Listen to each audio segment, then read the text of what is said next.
Blog Talk Radio, the world's largest online radio network. Well, hello everybody. It's a great day to travel and leave positive footprints. Thank you for joining us today on World Footprints Radio. We're your hosts, Tanya and Fitzpatrick, and we're broadcasting from our studio in the Metro Washington, D.C. area today, but we're bringing you a show from around the world, literally. On today's show, Natasha Alam of the HBO hit series True Blood stops by to share her life-changing journey from Uzbekistan to Hollywood and her heart for humanity. Then Canadian singer-songwriter Elizabeth Elming sits down for a conversation on her globe-trotting career that has taken her to music halls from Toronto to London.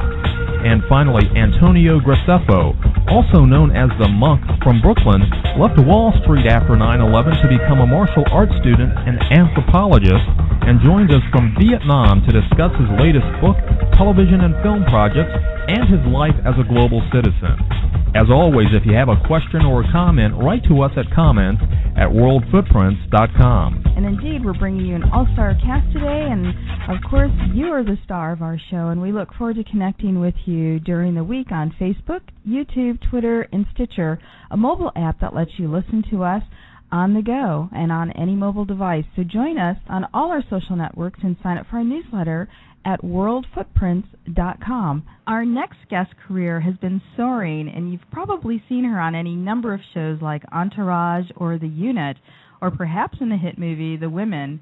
But today you can see Natasha Alam on HBO's hit drama True Blood, where she plays Yvetta, Alexander's new love interest. Natasha has had a fascinating journey from Uzbekistan to Hollywood, and we're so happy to welcome her to our show. Здравствуйте, Natasha. Как поживаете? Oh, very, very nice. That was a surprise. I didn't expect. I'm very good. Thank you very much. And I want to say that I am so happy to be on the show.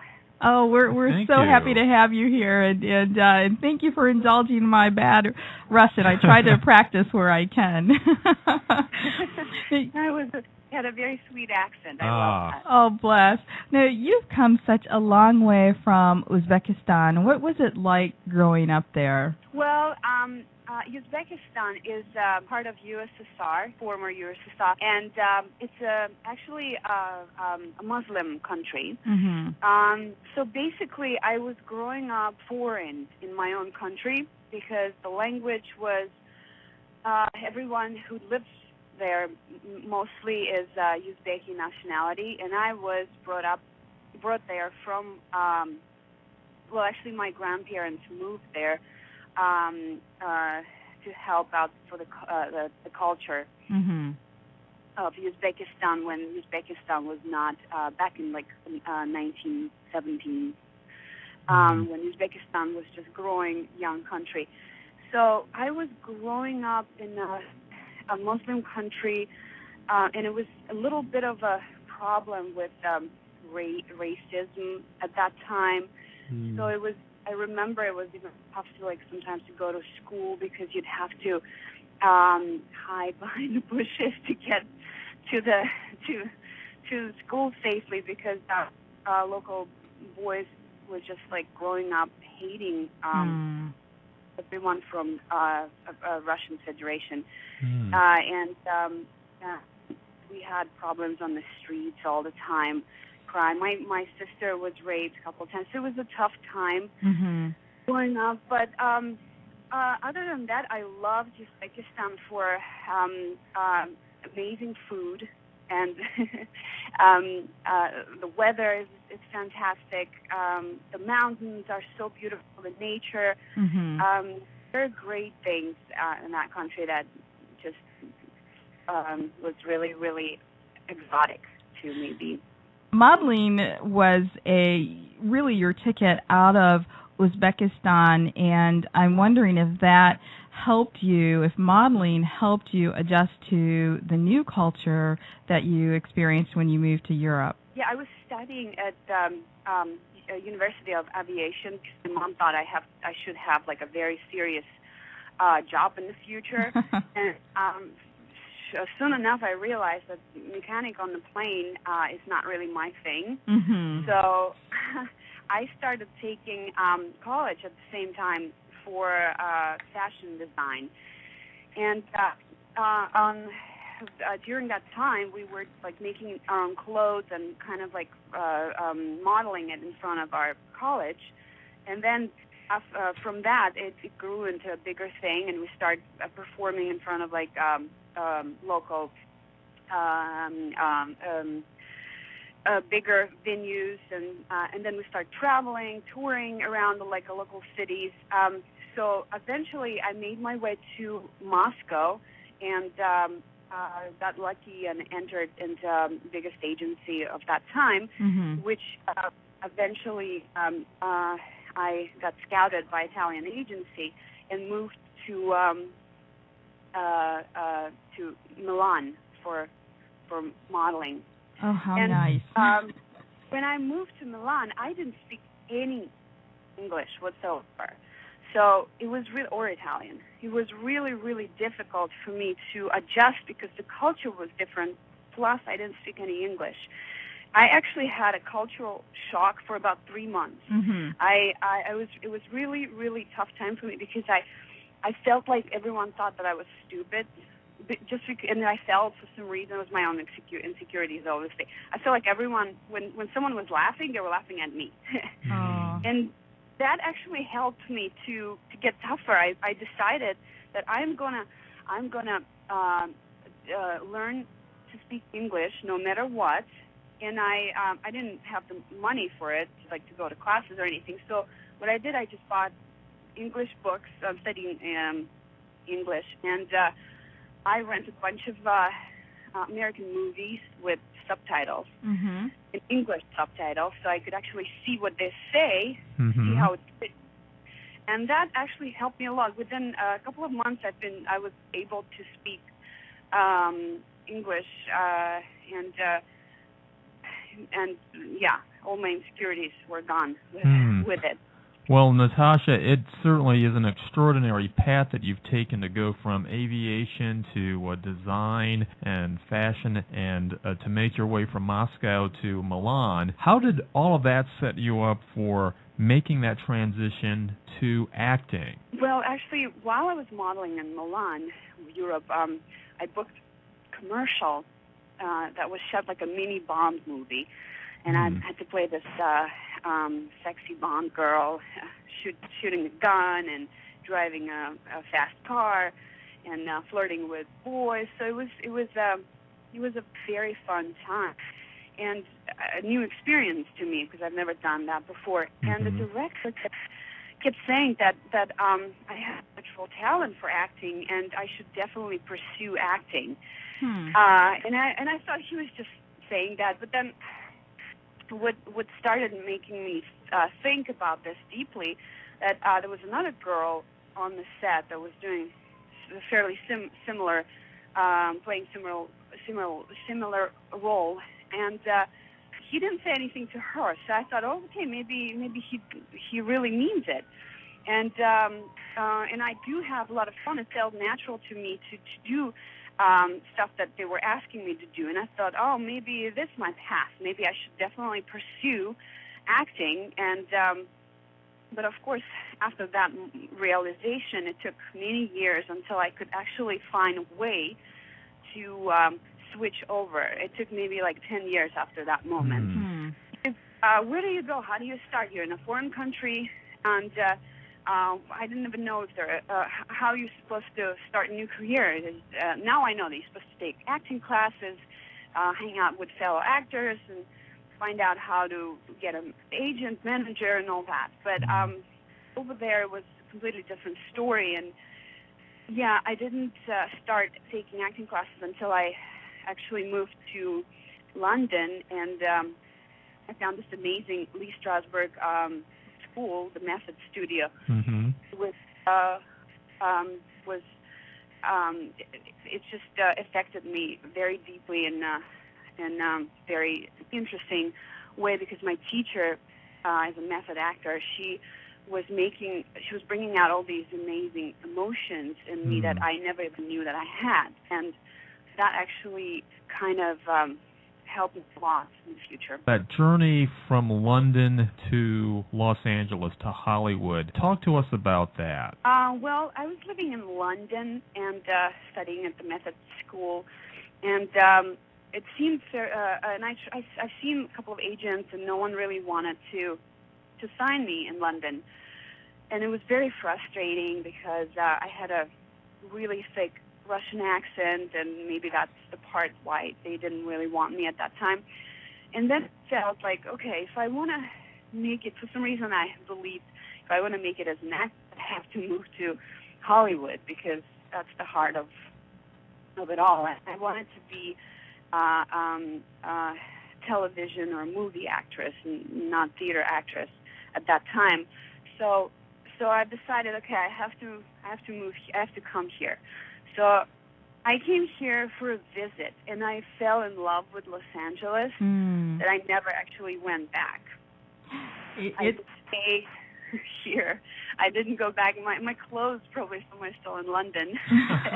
My stuff. Like I just totally moved here with my little suitcase, and that was it. I was like, oh my God, I feel like I'm at home here. This is my place to be. Your career has just taken off like wildfire since you moved to Hollywood. I mean, tons of roles on major hit shows. I mean, many of which I watched and I kind of miss, like The Unit. But you know, because you took that step in faith, you know, and that's what it takes. And it takes courage. But in faith, and you know, and I hope people listening to your story are inspired to do something that they love and to you know, take that step of faith. I totally agree with you, and I actually didn't understand this little thing until I started studying, reading books, Deepak Chopra and Anthony Robbins and Joe Vitale, Silva Method, and Abraham Hicks. I started to understand this deeply even, but because before I used to just listen to my heart, and I'm a Pisces, my intuition is really high, and I wasn't really living my life by logic. I was just living my life by emotion. And sometimes, and that explains why I would have like such a huge up and a huge down in my life, like downs, ups and downs. But now I kind of, knowing how this works, I actually could steer in the right direction, so I don't have to fall hard on my, you know, bum when things are not going the right way. And that actually helped. But you're right. You're totally right. You have to follow your passion. You have to do things that you want. You can't think like, oh, I want to play guitar, I want to be a musician, but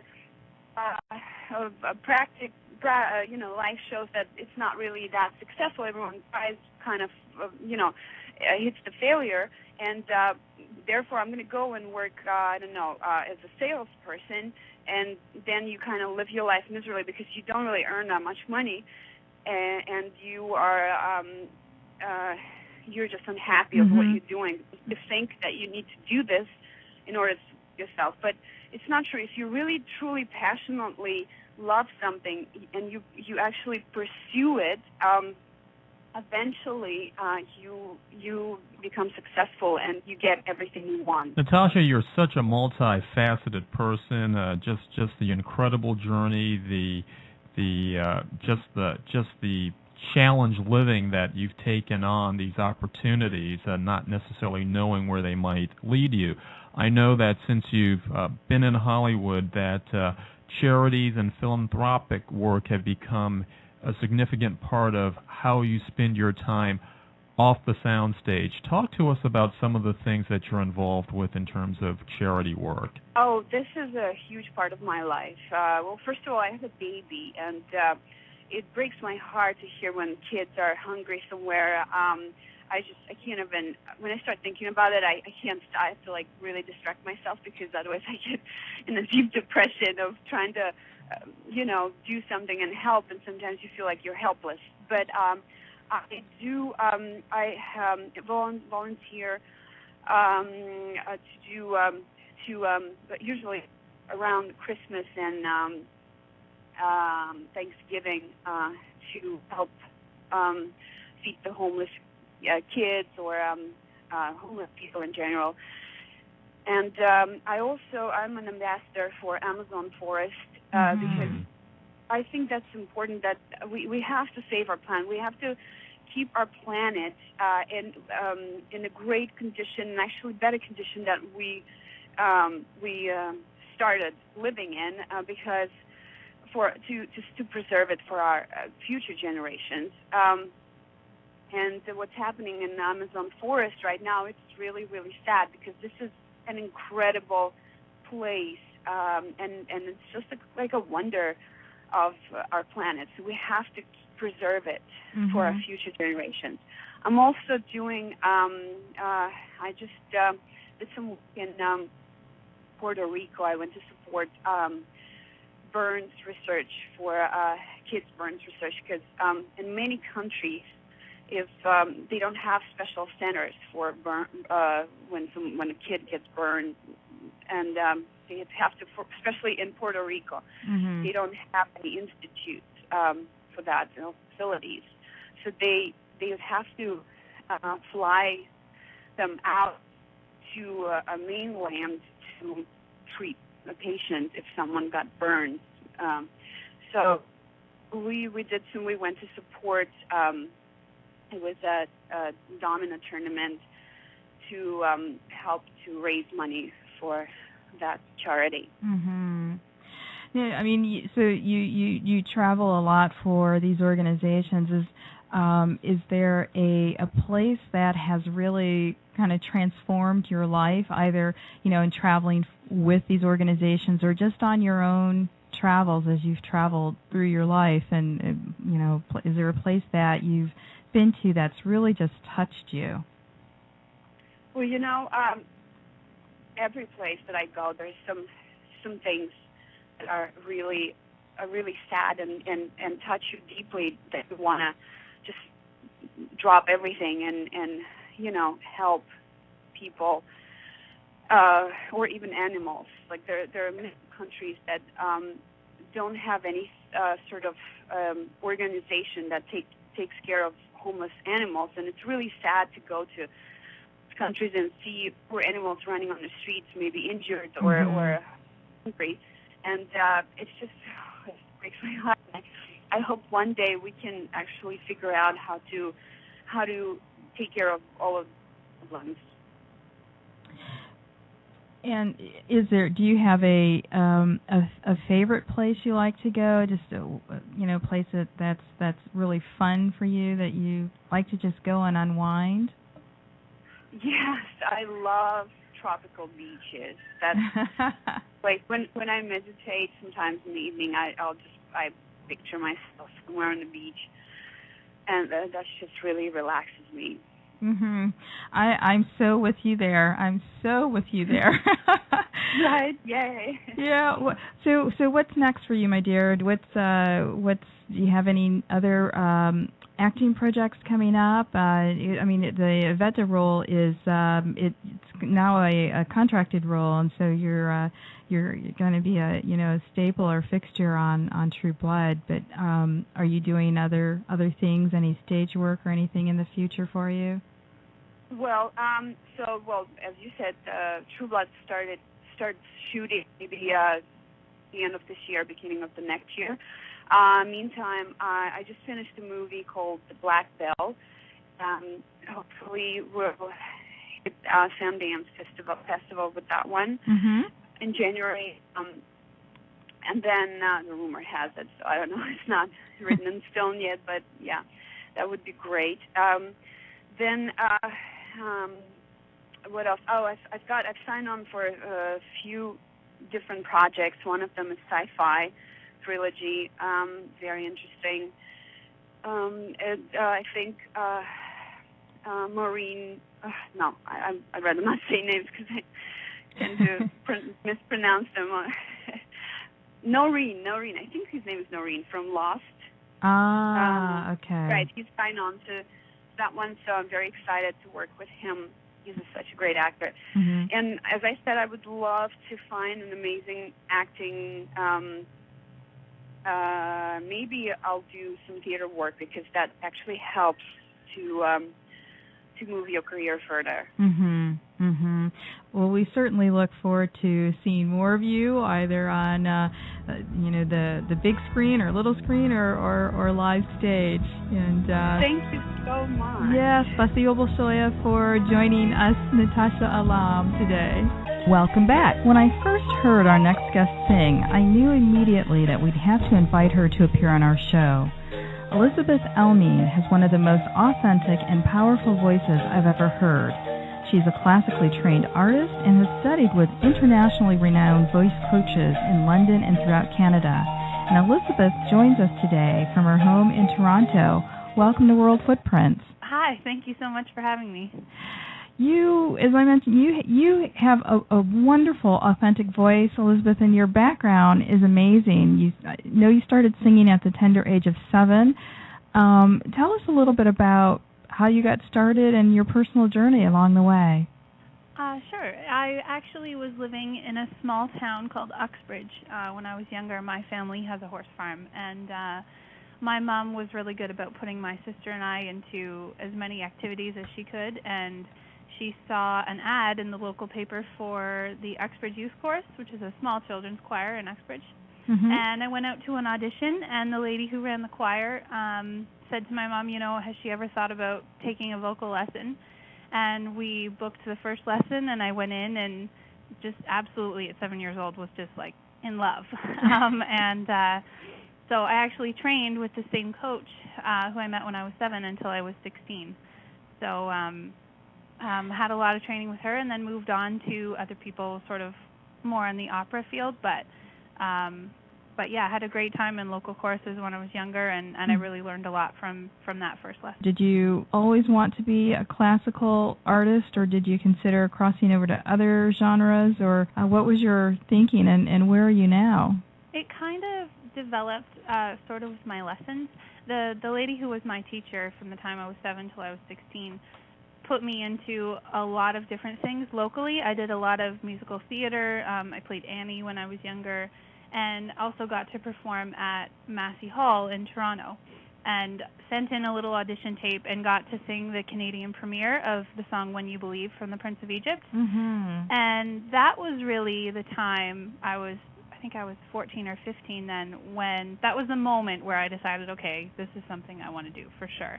It was my first big performance. It was in front of a full house at Massey Hall, which seats like 4,000, and there was a 1,000-voice children's choir behind me.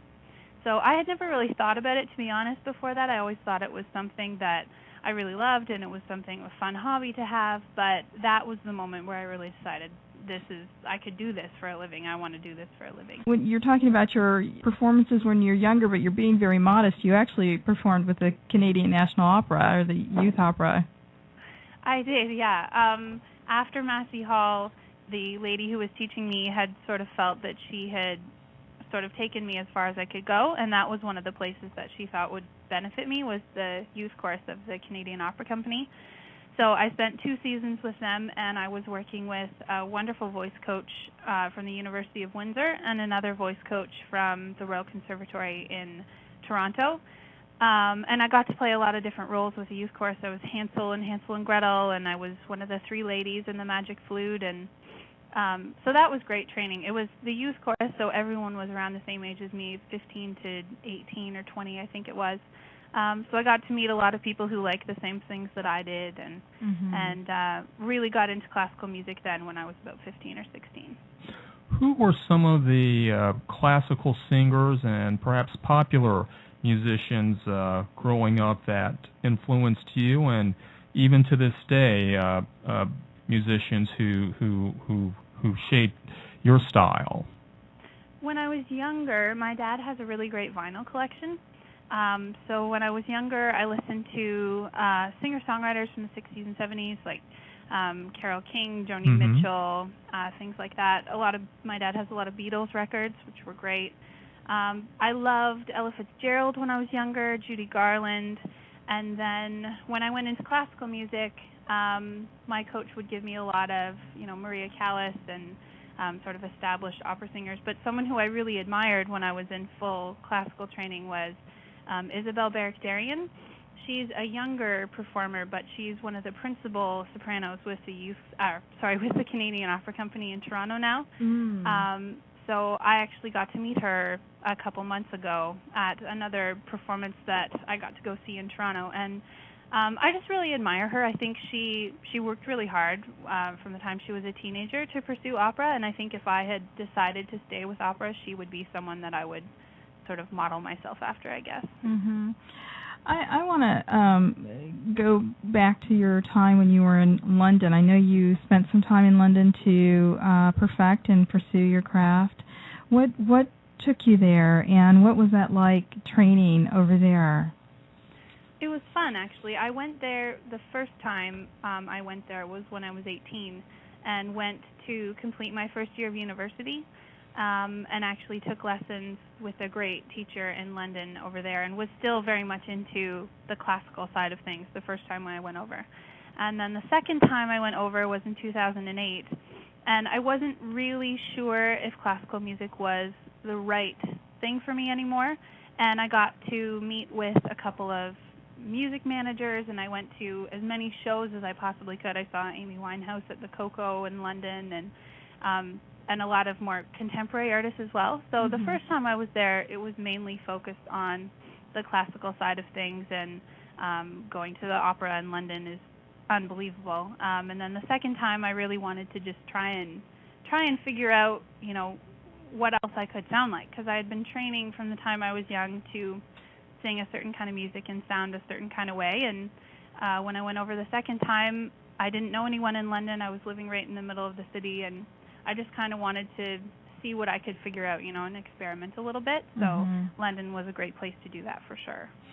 Elizabeth, you've had a chance to go from Southern Ontario to becoming a world traveler because of your music. Talk to us about some of the places that you've been and some of your favorite destinations that you've had a chance to visit through your music. Well, I traveled quite a bit when I went over for school. I was in a chamber choir, and we got to perform all over England. I've also, just with my friends even, just been to, Paris and Amsterdam and Rome and Milan. I was really lucky when I went over for my first year of university that my parents were really open to supporting me and allowing me to take these, weekend trips away. And it really brought some of the things that I've always loved to life. I mean, standing in the Louvre when I went with my class to Paris and seeing every painting that we studied in second semester in one room in the Louvre, or going to the Secret Annex or Anne Frank House in Amsterdam, and I've always loved her diary. So really, I think those things maybe aren't directly related to music, but they're certainly things that helped me to grow up and helped me realize, the things that inspire me, I guess, and things that I'm interested in. So I guess that, in a way, relates back to music. But I've been really lucky to travel quite a bit at a young age, so it really helped me grow up, I think. So. Well, I think, music, even though a trip may not directly be tied to music, music is really a universal language, and, it brings people of all cultures together, and even acts as a teaching tool to learn a foreign language. I have a friend that I traveled with who perfected his Spanish by listening to Spanish music and watching Spanish soap operas. But I know, a lot of people abroad learn to speak English by listening to American music. So it's a wonderful art form that really complements the art of travel, the art of living, and is very universal. No, I can relate to that for sure. I remember when I was in classical training with one of my teachers, he was talking about Italian, because so much of opera is written in Italian, right? So he was talking about how forceful they are, and how not in your face, but very enthusiastic speakers. And I never really understood until I went to Italy and was sort of walking around Rome and Milan and listening to people speak, and I was like, okay, see, now I understand.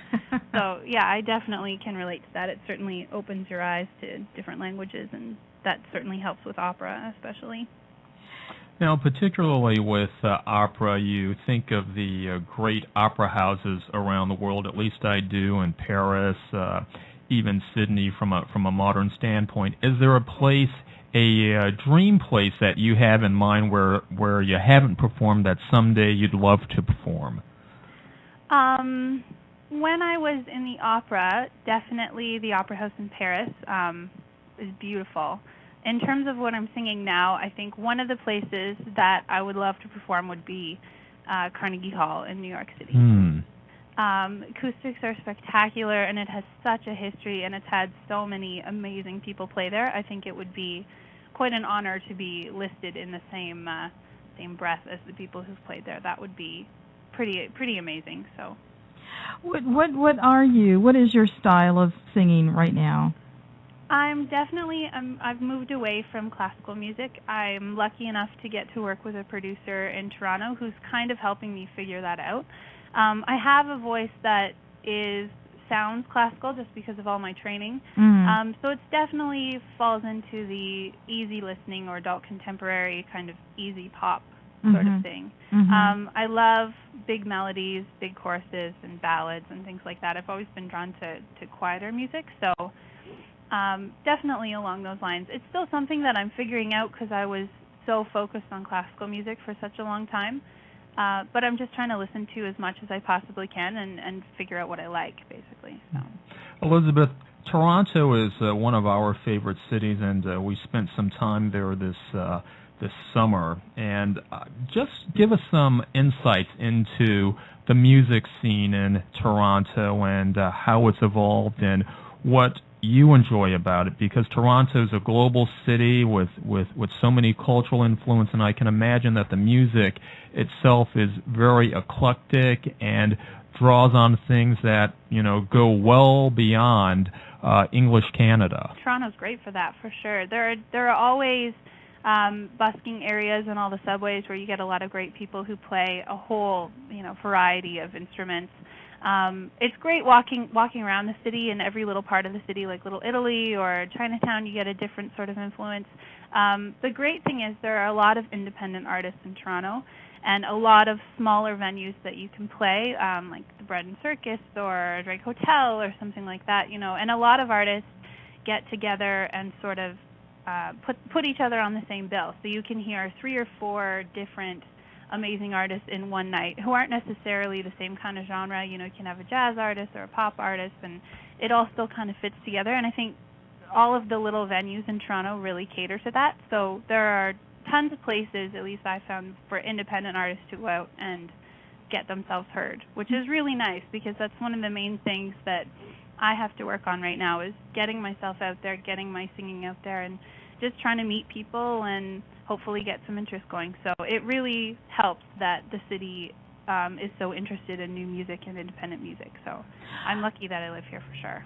Yeah, indeed, and and I think that's one of the things we love about Toronto as well. And I'm just wondering what you're finding there. With other younger people coming up, new artists. Are people kind of returning to the authentic craft of songwriting and singing, or are they kind of taking an easy way out with technology?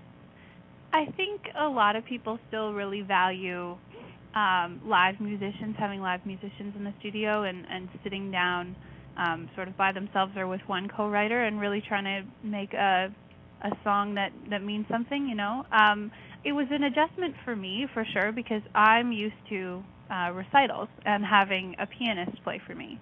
I've never actually sung with a track or anything like that. It's always been live musicians, and if there was something that I was singing with the youth chorus of the COC, it was a smaller orchestra setup, or, it's always been live. So when I first started writing with my producer in Toronto, I couldn't actually afford to have live musicians come in and play on the track. So the tracks that you'll hear on my MySpace are actually it's called programming. So it's they tape a live musician, say a violinist, playing the notes on a scale, and then they put it into the keyboard and use those notes to create a violin line.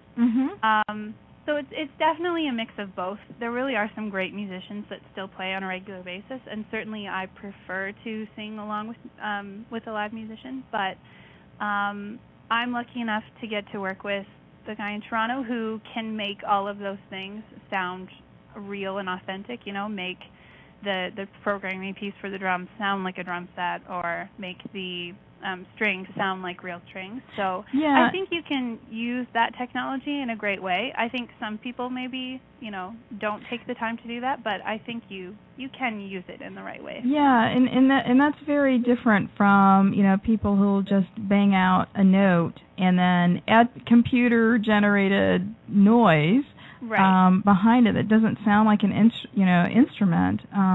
What you're doing is very different. Now, what's next for you, and where can people go to learn more about you and follow your schedule, see where you're playing, so they can support you? I have a MySpace page up that I manage myself, which is myspace.com/Elizabeth Elming. And I also have a Facebook page. So I try and respond to everything I get on YouTube and every message on Facebook. And the next big thing I'm singing at is the Royal Winter Fair in Toronto. I actually get to sing at the opening ceremonies with two of Canada's elite dressage riders in a pas de deux. So that'll be really fun. It'll be the Ricoh Coliseum, which holds, I think, 7,000 or 8,000 people. So it'll be the biggest show I've done to date. So pretty exciting. So awesome, and I'm sure you'll put that on YouTube. I will for sure. Yeah. Good deal. Well, Elizabeth Elming, thank you so much for joining us today on World Footprints Radio, and we look forward to following your career and hearing more from you in the coming weeks, months, years. Well, thank you so much for inviting me. I'm really happy to talk to you guys. Thank you. Welcome back. Antonio Graceffo, also known as the Monk from Brooklyn, is a fellow career transitionist. He left Wall Street years ago to study martial arts overseas, and during his journey, he discovered a deeper purpose. With books, TV, and film projects under his belt, he has become a one-man media empire of sorts as he travels the world in fulfillment of his passion. Antonio joins us from Vietnam today. Welcome, Antonio. Hey, thank you. It's good to hear a voice from America. Yeah, well, hey, man, you are thousands of miles from us here in D.C., and so it's just great to be able to make the connection with all of this technology. What led you to leave Wall Street after 9/11 for the Far East to pursue your interest in martial arts and become this martial arts anthropologist of sorts? Well, the thing is that on 9/11, 3,000 people died. And, every one of us has dreams, we have desires, and we say, someday I'm going to do this, someday I'm going to do that. And I realized for those 3,000 people, someday was never going to come. Mm-hmm. So that prompted you. I mean, that was kind of an awakening for you in some sorts. Now, you grew up in New York City, a place where you can really experience the world in 5 boroughs. Yet now you're a bit of a globetrotter. And is there a place that you now think of as home more than New York City? And if so, why is that? That's a good question. I mean, I like being in Bangkok. I like being in Hong Kong. I like Saigon a lot. I like Taiwan a lot. But no, New York is still capital of the world. Now, what was it about growing up in New York, in your opinion, that kind of set the stage for what you're doing now? Because you've got people from all over the world. You can become a mini ambassador in your own right in your old city there. Yeah, I don't know. Since early childhood, I had an interest in martial arts. I had an interest in anthropology. Really young, my grandmother used to buy me books about Speke and Burton and these people that were exploring, Victorian age explorers in Africa and things like that. And I was always fascinated by that. And she was a theater director, and I remember they put on the play 1001 Arabian Nights and Alibaba and the 40 Thieves. And so I kind of grew up with these stories, and I just thought, man, I want to go out and have adventures like that. So from earliest childhood, the stage was already set for that. Mm-hmm. So, I mean, my background was the same. I kind of traveled vicariously through books and through the arts. So it's good to know that, I wasn't the only, I guess, armchair traveler back in the day. Counting English, you speak 9 other languages. And I know that your grandmother also inspired your love for languages. And I'll say to you, ni hao ma. That's the extent of my Mandarin. That and I can count to 5. But how did you become so fluent in many of these languages, and what tips do you have for others who, children are kind of like sponges, and so to learn a new language when you're young is the best time. But as an adult, what tips would you have for an adult who wants to become fluent in another language? Well, I would say, look, the big thing about having exposure to other languages as a child, because we spoke Italian and Spanish at my grandmother's house, and she also knew German and French, so I had a lot of exposure to languages. The main thing that did was just create an interest in me, that from very early on, when I saw Chinese people on the bus in New York, I would just say, what are they saying? I wanted to know what they were saying. And it just created this interest in languages. And I think that's the benefit. Really, in terms of academics, there's really no benefit to learning a language younger. It doesn't help you learn other languages later. That's kind of a myth that a lot of people believe. But all the languages I learned them through extremely hard work, just sitting at a desk, hours and hours and hours per day studying high percentages of it. Now, it takes a lot of discipline to master those languages, and it takes a lot of discipline to study martial arts and immerse yourself in all of these different fighting systems. Talk to us about that journey through the world of martial arts and these various fighting systems. And I know you got started as a kid through kickboxing back in your youth, and you were a pretty good boxer back in the day and probably still are. So talk to us about your journey through this world of fighting arts. Well, I started when I was about 11 or 12 with American kickboxing, and my teacher was H. David Collins in Bluntville, Tennessee. And from there, when I was in the military, and I started boxing, and I boxed at about 42 fights, I think, during the time I was in the military. And then I always had an interest in martial arts, and I practiced it. But then when I went to school in Germany later, I was going to university in Germany, and I kind of had to stop doing everything for about 4 years, where I studied really hard to learn my languages and to learn my linguistics. And then I got back into martial arts again in my 30s, and I was training actually before 9/11 came. I was planning to try and get into mixed martial arts, actually fight in a mixed martial arts competition, and I'd hired trainers in New York City and started learning some Muay Thai and boxing again and Brazilian Jiu-Jitsu and things. And then when 9/11 happened, and I decided that I was going to leave and follow my heart was that I wanted to go to the Shaolin Temple in China. So that was I first went to Taiwan to learn Chinese, and then I went to China to study at Shaolin, and it just went on from there after. I want to come back to some of the things that you talked about, but in studying all of these different fighting systems and gaining black belt proficiency in some of them, have you had any that have appealed to you more so than others, or have there been some that have been more humbling to kind of learn and grow and develop in? Well, for my personal training, what I actually do to keep fit, and the art that I always stick with is Muay Thai and Khmer boxing. And if I'm in Cambodia, I'm training in Khmer boxing every day. If I'm in other countries, I'm doing it every day. That's just my fitness, and that's the arts that I really enjoy. There's a lot of other arts that I've covered for my show, Martial Arts Odyssey, and so the arts that I do for my own fitness and for myself, it's the Khmer boxing and the Muay Thai. And I do Khmer boxing when I'm in Cambodia. I do Muay Thai pretty much everywhere else where I go. But there's a lot of other arts that I feature on my show, Martial Arts Odyssey, or when the TV networks call me and they want to film something interesting, and I take them to various arts. No, we wanted to ask you, we're talking about the show, Martial Arts Odyssey, and other shows that you've worked on. I know that you happen to consult for the show of a friend of ours who's been on our show, Samantha Brown, and the Samantha Brown Asia, I guess, series. Talk about some of the shows that you've actually worked on or consulted for.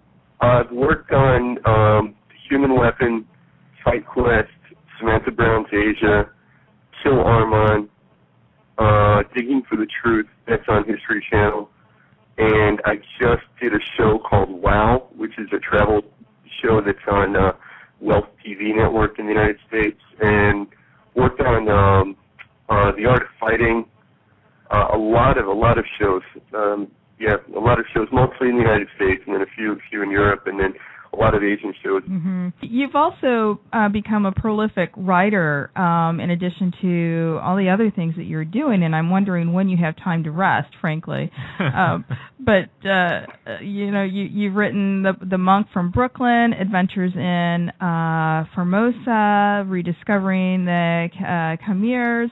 I mean, just a series of books, and you really seem to immerse yourself in ways that few people can really imagine. Talk to us a little bit about your writings and your current project. Well, what I've done since I've been in Asia, I've kept a pretty meticulous diary, and so that's helped a lot. And the other thing I do meticulously is that I keep up with my correspondence. I get about 200 pieces of correspondence a day between email, Facebook, and everything else that comes in from people who read the books or watch the videos or see the TV shows. And I answer those all myself, and a lot of them then I turn into magazine articles, because if someone had a question, I think, maybe a lot of people had that question, and so it winds up leading to me writing a magazine article. And then I store everything I've written, and about once a year I sit down and write a book. So I've done 6 books. I've been over here 9 years, and my 6th book just came out last month, Warrior Odyssey. Now, along the way, you've had some pretty extraordinary travels and adventures, the Shaolin Temple in China, and now you're in Vietnam. Talk to us about some of the memorable and transformative adventures that you've had, and, talk to us about why you're in Vietnam today. Well, Vietnam is one of the most fascinating countries in the world, in my opinion. It's the fastest growing economy in the world. It's a huge country. I call it the biggest country that people don't know anything about. There's 90 million people. I mean, this is in the top 10 or 15 countries in the world in size. Fastest growing economy. Most of the people are, say, 25 years old and younger, and it's just hustling, bustling. You can hear it growing. You can literally hear it growing and developing while you're sitting here, and it's so exciting because I'm teaching at a university outside of Saigon. When I go to the university, I'm the only white person that they've seen since people were flying over, dropping bombs on them. And I always make sure to point out that was probably French bombs and not Americans, but bloody French. But I mean that's why Vietnam's exciting to me. And then the language is so fascinating. And the only thing most Americans know is about the war. And most of the books that have ever been written about Vietnam are either written about the war, or there's maybe 10% of the books were written by Americans living in Hanoi, because foreigners were not allowed to live in Saigon until just very, very recently. So I may wind up doing a book about Saigon. I'm not sure that that's what I'm planning to do, but I may wind up doing a book about Saigon just because there haven't been very many books written about living in Saigon. Mm-hmm. And, I was just curious about, all the travels you do, Antonio, and some of our listeners may think, oh, my goodness, a single guy, American guy in Saigon, and, is he safe? And, some people may raise those questions. And so I'm just wondering if, with your skills, your martial art skills, if you've really had to use them at any time during the course of your travels in real life, if they've ever come in handy. Well, I would say, I'd like to preempt that by saying that in most of Southeast Asia, there's almost zero violent street crime. So just right off the bat, like Thailand's unbelievably safe, and Taiwan is so safe, it's insane. And Cambodia, there's some street crime, and Philippines, there's a lot. It's probably the most dangerous place that I've worked, including I went straight from the war zone of Burma to working in the Philippines. The Philippines was more dangerous than the war zone in Burma. But as far as martial arts, once I got jumped in Taiwan of all places, and I mean no one's ever been jumped in Taiwan. I probably made history, but I got jumped by like a motorcycle gang in Taiwan like 7 or 8 years ago, and I beat them up. Did anyone catch that on tape? I'm curious. YouTube, phenomenal, or anything like that. That I find that surprising. I hope it's going to surface someday. Oh dear. Obviously, they didn't know who you were at that point, But I actually felt seriously. It was a lesson in Buddhism too, though, because I felt a lot of compassion for them, because I started thinking, these kids. They were smart alecky kids that go out on scooters and they start fights with people. And then if a fight starts, they call their friends on their cell phone, and then before you know it, you're fighting 30 people. Oh, and so they're bad, but they're probably not generally bad kids. They're probably even going to school, and they're mainly college students, full-time students, but just they do these bad things. And I kind of felt bad in a way, because I'm like, they had no idea that this is how this was going to turn out. We could jump the one guy that was just going to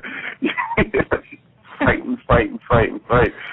I know there's a real serious side to the travels that you've undertaken, because you've seen people in pretty impoverished conditions. You've been to countries where political oppression is still a major issue. And I'd like to know how this has affected your consciousness about some of the issues that are facing some of the world's people, and how this has affected you and what you're doing as you travel and pursue your passion.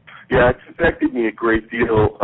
The war in Burma, I'd say more than anything else, really, I was very traumatized. I was in and out of the war zone for 6 months, and then on my final trip, I just came out and just kind of collapsed on the bed, and I was so shaken by that, and I went from there to the Philippines to work on an ambulance crew. So I came out of the Burma situation, and I went to the Philippines. I went to paramedic school, and the Philippines, I mean, they are the most wonderful, literally the most people I've met probably in travels or Filipinos. There is a party. Every car accident is a party. Everything's a party. They're the happiest people. They live in the most horrible country in the world. The poverty, the corruption, the violence, it's unbelievable. And then I was right in the middle of that. And then after paramedic school, I was volunteering on the ambulance, working in the worst neighborhood. The very first call that we got was for a small boy, like 6-year-old boy, that had drowned in a drainage tunnel. And presumed drowned in the drainage tunnel. No one knew for sure if he was dead, if he was whatever. And I was the only one who was swim qualified, and I was absolutely willing to dive in the water and go looking for him. But I had to know. I said, look, I have to know I'm looking for a little boy and not for a body. I need to know how long he's been missing and putting in information. And it was just horrible. Just seeing what people. And the reason he fell in that drainage ditch was because his family was so poor, and they lived in a place where there's open drainage ditches. And you just see how this poverty, the poverty and corruption just destroys people. And I know you're doing some humanitarian work to bring awareness to a lot of the issues that people that you encounter are experiencing. Talk a little bit about the humanitarian work you're doing. Yeah, most of my humanitarian, other than working on the ambulance crew in the Philippines, I don't do a lot of hands-on. It's mostly reporting, reporting or making videos. So I went into Burma, into the war zone. I did 43 YouTube videos inside of Burma, interviewing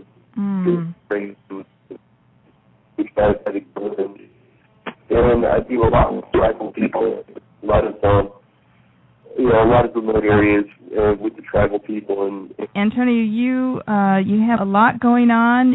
Books, TV, films. You're all over the place. For those who want to follow your adventures, where can they go to keep up with you? And my nickname is Brooklyn Monk. So my YouTube channel is Brooklyn Monk 1. My podcast is called Brooklyn Monk in Asia. You can find that on Google. Brooklyn Monk in Asia podcast. And Twitter, you can follow me. So Brooklyn Monk is the key word, and speakingadventure.com. Antonio Graceffo joining us from Vietnam today. Thank you so much for spending some time with us on World Footprints Radio. Thanks for having me. I appreciate it. We hope you enjoyed our show today, and as always, we look forward to spending quality travel time with you. And we certainly look forward to connecting with you during the week on our social networks. So follow us on those platforms and sign up for our newsletters. And don't forget to check out our travel deals at worldfootprints.com. We're Tanya and Ian Fitzpatrick, and we'll see you on the air again next week. Same time, same frequency. And until then, we wish you blue skies and purposeful travel that leaves positive footprints one step at a time. Blog Talk Radio, where millions of hosts and listeners gather.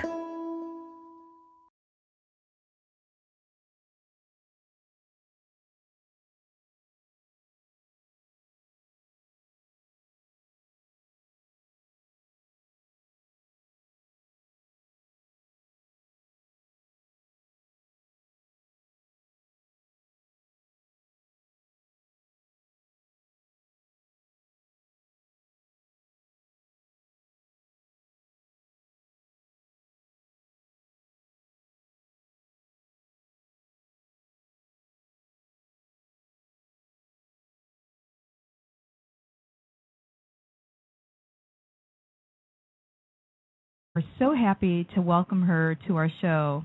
Здравствуйте, Natasha. Как поживаете? Oh, very, very nice. that was a surprise. I didn't expect. I'm very good. Thank you very much. And I want to say that I am so happy to be on the show. Oh, we're so happy to have you here, and thank you for indulging my bad Russian. I try to practice where I can. Had a very sweet accent. I love that. Oh, bless.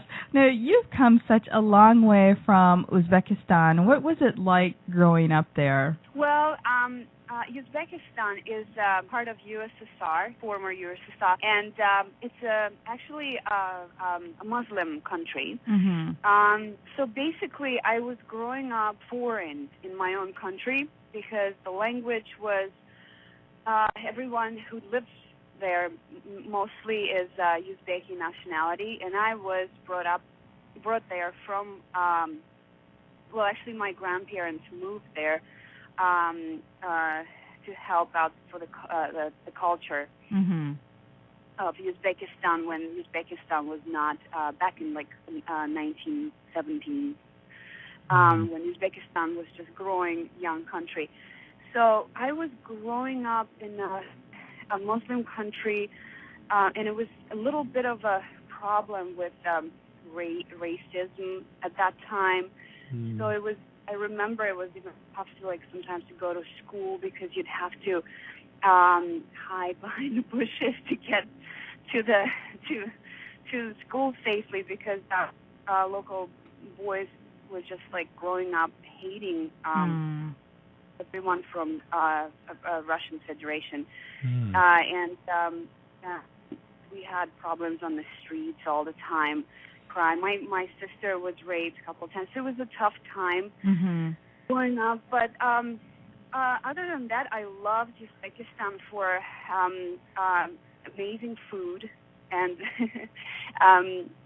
the weather is fantastic. The mountains are so beautiful. The nature. There are great things in that country that just was really, really exotic to me.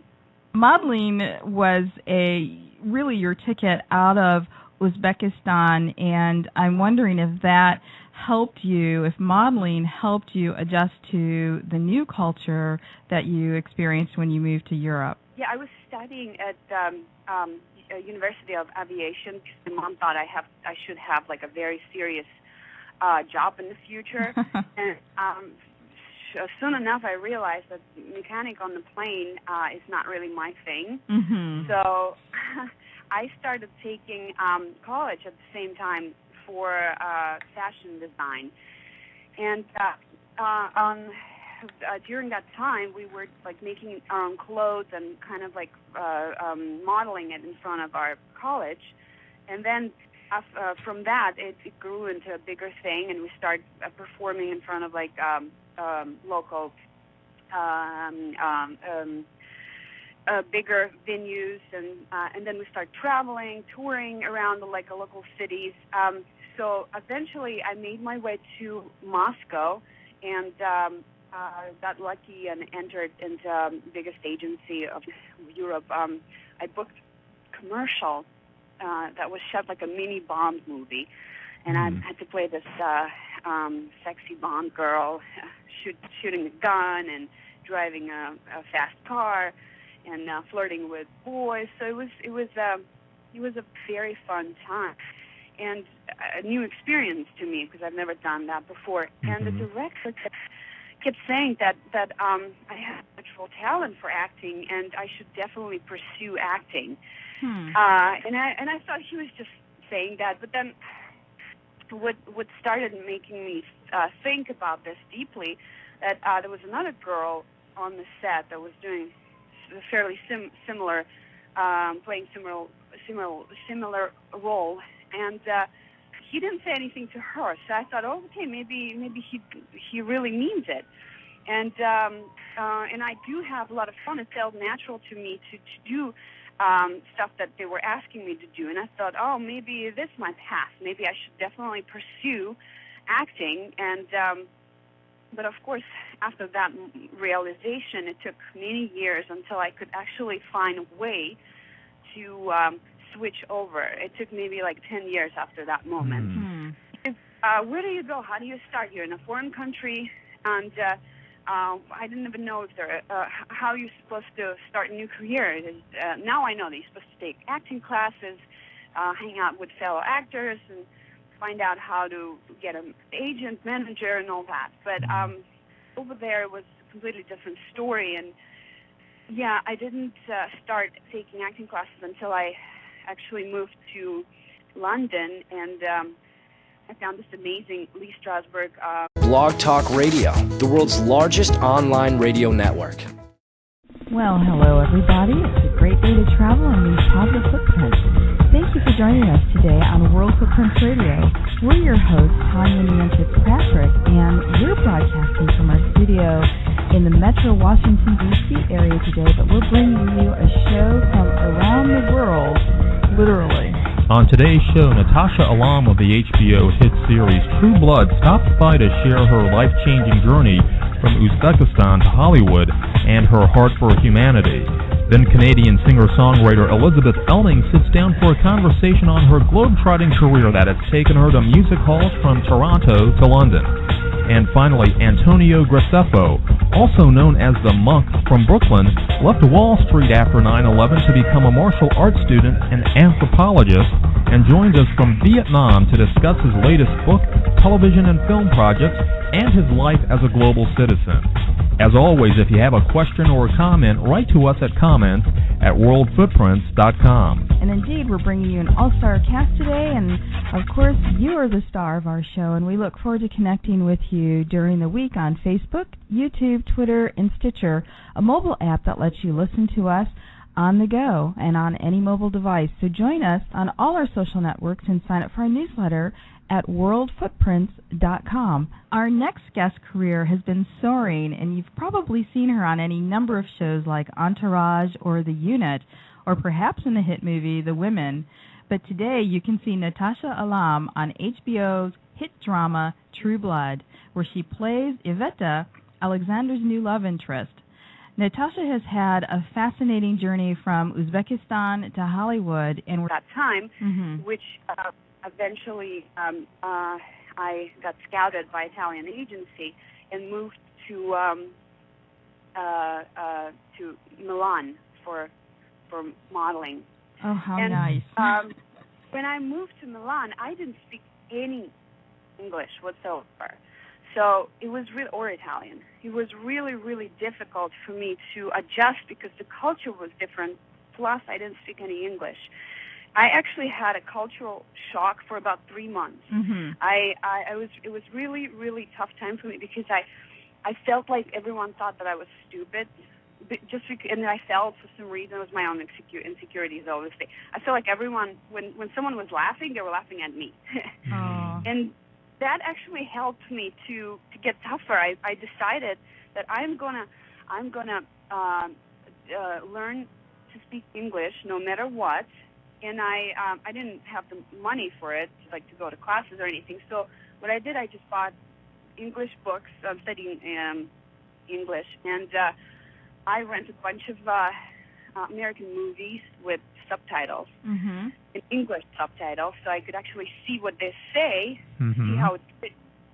And that actually helped me a lot. Within a couple of months, I was able to speak English, and yeah, all my insecurities were gone with it. Well, Natasha, it certainly is an extraordinary path that you've taken to go from aviation to design and fashion and to make your way from Moscow to Milan. How did all of that set you up for making that transition to acting? Well, actually, while I was modeling in Milan,